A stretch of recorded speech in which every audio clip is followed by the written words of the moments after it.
Đây khi mà học phổ thông ấy, thì cái việc kết nối với bên ngoài nó rất là ít. Chỉ có khi lên đại học thì chúng ta mới có việc đi thực tập hay là đi dã ngoại hay là đi những cái hoạt động bên ngoài ở bên ngoài trường học. Tuy nhiên là đối với giáo dục STEM thì ngay cả học sinh tiểu học cũng có thể đến một trường đại học để thăm, để làm thí nghiệm hay để trải nghiệm những cái hoạt động thí nghiệm, cũng có thể đến một công ty, cũng có thể đến một trang trại để học về các cái trải nghiệm về nông nghiệp, hay là đến một nhà máy sản xuất để trải nghiệm về cái quy trình sản xuất. Thế thì đấy chính là hình thức học tập ở khắp mọi nơi. Vì vậy mà ở trong nhà trường nó rất là hạn chế thì chúng ta phải ra bên ngoài. Thì cái đấy là cái rất là bình thường trong triển khai. Thế thì cái được ở vùng nông thôn là gì ạ? Cái thuận lợi của nông thôn đó là gì ạ? Cái không gian rất là rộng và học sinh luôn luôn có cái trải nghiệm với tự nhiên, và một điều quan trọng nữa là học sinh nông thôn luôn luôn phải làm, tức là các em luôn luôn động tay động chân. Ở thành phố thì gần như là các em hiện nay thì cái thời gian hoạt động tay chân rất là hạn chế. Chính vì vậy mà triển khai ở nông thôn đôi khi lại thuận lợi hơn là ở thành phố nếu như mà chúng ta gắn với các hoạt động trải nghiệm cũng như là các hoạt động mà gọi là lao động chân tay. Vâng, để mà có thể triển khai được hiệu quả hình thức học mới STEM này thì chúng ta sẽ cần phải chuẩn bị những gì? Chúng ta nói rõ từ phía phụ huynh chuẩn bị gì, học sinh chuẩn bị gì, các thầy cô giáo chuẩn bị ra sao trong thời gian tới ạ? Đối với phụ huynh thì rõ ràng là chúng ta cần phải có một thay đổi một cái tư duy về giáo dục. Học không có nghĩa là các con chỉ ngồi trên bàn để giải bài tập, mà học là ở khắp nơi. Có thể là các em tò mò khám phá những cái trải nghiệm xung quanh cuộc sống thì đấy cũng là một hình thức học. Có điều là gì ạ? Phụ huynh cần phải duy trì cái thói quen đấy cùng với các con.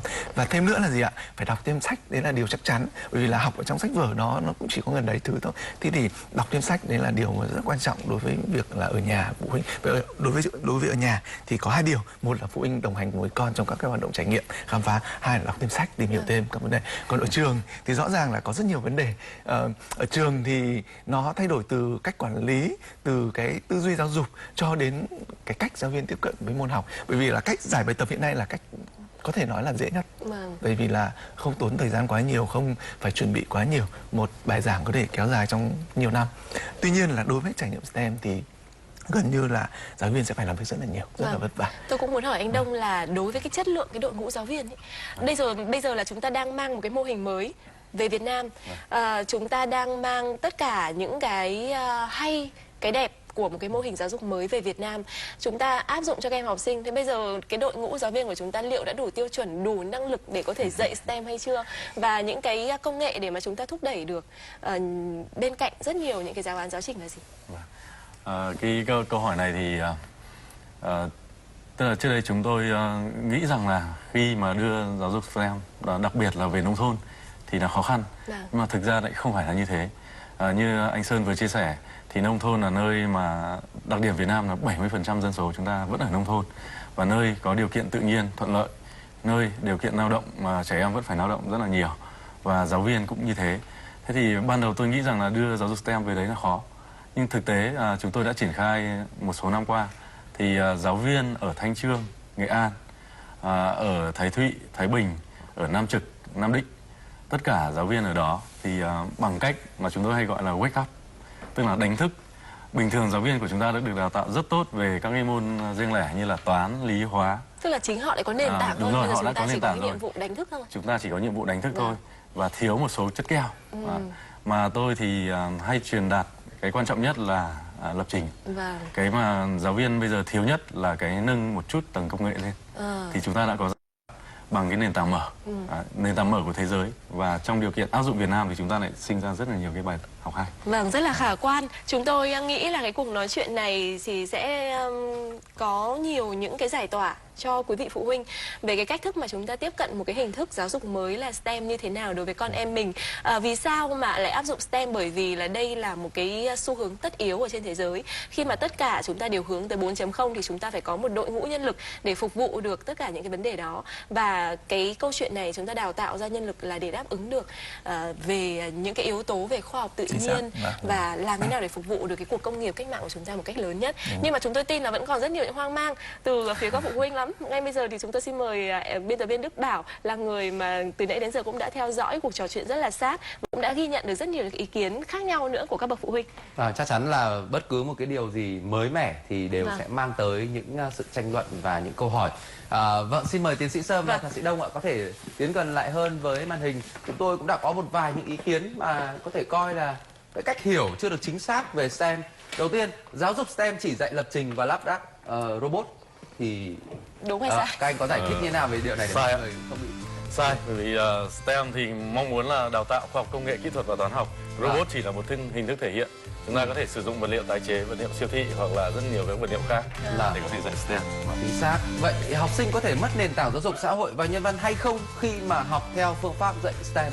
Thế thì câu này thì nó lại liên quan đến việc là chúng ta định nghĩa STEM là gì. Rõ ràng là nó chỉ có khoa học, kỹ thuật, công nghệ và toán.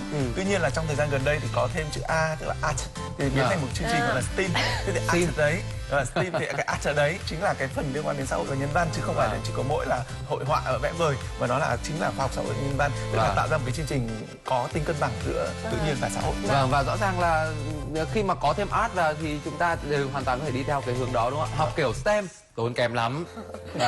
Có thể có con số hay là có một cái gì đấy cho mọi người yên tâm được không ạ? Như tôi nói ban đầu ấy, STEM là gì? Chúng ta học từ tự nhiên, học từ cuộc sống. Thì rõ ràng là đối với cuộc sống đang diễn ra thì rõ ràng là chúng ta sử dụng những cái nguyên vật liệu của cuộc sống. Ngoài trừ tất nhiên là ví dụ như phần robot của thầy Đông vừa nói thì rõ là các trường cần phải trang bị thêm. Thì cái đấy nó là phần mới. Tuy nhiên là những cái cách học cũ, ví dụ như về các môn khoa học và toán thì rõ ràng là chúng ta hoàn toàn nên tận dụng những cái vật liệu xung quanh cuộc sống, như là vật liệu tái chế, vật liệu mua từ siêu thị, vật liệu sử dụng ngay như cái tưởng chừng là rất tốn kém như là robot chẳng hạn. Thì thực ra chúng ta có một cái giải pháp rất hay là dựa trên nền tảng mở, có nghĩa là dùng cái nền tảng chung của thế giới chia sẻ lẫn nhau. Đó thì chúng tôi đã có cái giải pháp như thế và robot hoàn toàn không tốn kém. Cơ bản là chúng ta có thể làm chủ được công nghệ và áp dụng nó một cách hiệu quả thì cái chi phí chúng ta sẽ tạo ra cái công nghệ. STEM chỉ dành cho học sinh cấp 2, cấp 3. Thực ra thực tế triển khai thì học sinh cấp 3 lại khó triển khai nhất trong số những tại vì nó có vẻ như là đã được định hình rồi, gần như đã định hình và các bạn sẽ định hướng về mặt học tập tiếp theo của các bạn như thế nào. Thì hiện nay dễ nhất chính là vẫn là từ mẫu giáo cấp 1 mới đến cấp 2 chứ không phải là chỉ có cấp 2. Thế thì tại sao lại dễ? Bởi vì là mẫu giáo thì các anh chị nếu mà có con thì sẽ thấy là con mình suốt ngày hỏi tại sao. Đây chính là cái cách để các em tự tác khơi gợi và giúp cho các con trẻ tự tìm ra câu trả lời. Thế là các bạn sẽ rất hứng thú nếu mà chứ còn cấp 2, cấp 3 giống như kia đã cài Windows mà bắt dùng Mac OS thì hơi khó, đúng không ạ? Thứ năm, chỉ phù hợp với nam giới. Cái này hơi nhạy cảm. Tại sao lại có cái cách hiểu như thế này? Có vẻ như là bởi khoa học tự nhiên thì con trai dễ tiếp thu hơn chăng? Chúng ta bao giờ cũng có cái đại ý là cái mặc định là như thế. Tuy nhiên thì nữ giới cũng rất là phù hợp với STEM, và bằng chứng ở đây là có rất nhiều các cái CEO hiện tại là nữ giới. Và cũng có rất nhiều chính sách mà đang hỗ trợ để có thể nữ giới tiếp cận tốt hơn với STEM. Tôi nghĩ là trong thời gian tới là một phụ nữ sẽ có rất là nhiều cơ hội đến với họ, chắc chắn là một bé gái.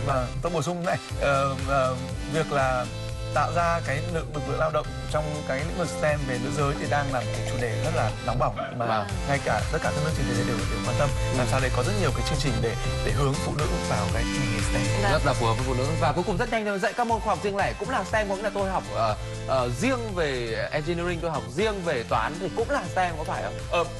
Nó phụ thuộc vào cái cách tiếp cận thôi. Khoa học thì bản chất nó cũng có ở trong từ STEM rồi. Vậy thì nếu mà học khoa học tức là chúng ta đang học một cái môn STEM, đó là môn khoa học. Thế thì cái cách tiếp cận khoa học như thế nào để nó là STEM thì đấy mới là vấn đề mà liên quan đến chuyên môn ta cần phải bàn, chứ không phải là ngay cả dạy một môn khoa học thì bản thân nó vẫn là môn STEM. Xin được cảm ơn tiến sĩ Sơn và thạc sĩ Đông rất là nhiều, và hy vọng rằng là với những cái giải thích rất là nhanh vừa rồi thì quý vị cũng đã thêm phần hiểu hơn về phương pháp mà dạy STEM, và chúng ta sẽ cùng nhau chung tay tạo nên một năng lực cạnh tranh quốc gia cũng như là một thế hệ các nhà khoa học trẻ, những người mà rất là giỏi về kỹ năng, rất là đam mê khoa học, giúp cho Việt Nam sẽ ngày càng phát triển hơn nữa.